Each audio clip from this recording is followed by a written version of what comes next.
out of Victoria Harbour in Canada. It's home to submarines and the woolly mammoth, totem poles and dioramas. A trip to the Royal Museum is stepping back in time in many ways, including the building itself. Most museums have permanent galleries for 10, sometimes 20 years at a push. These are 52 years old.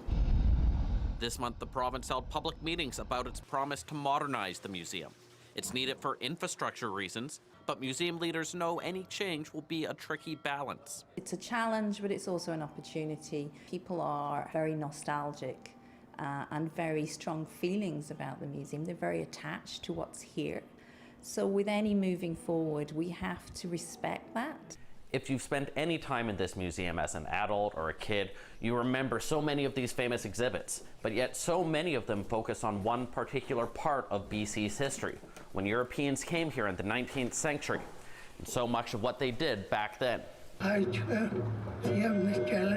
our living languages, which is a strong recent intervention of the way we want to present our past, and that's been inserted into galleries that primarily are white male settler history, and that's how it's constructed, and we want to see that change.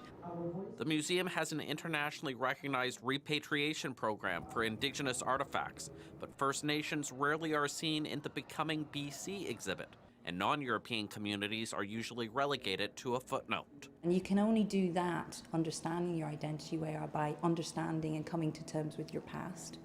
The province will be making recommendations in the fall, but is so far not hinting at what may or may not happen. The Royal BC Museum is a jewel for the province and for every member of British Columbia. This is our shared history. And so a modernization will give us a chance to highlight that shared history together.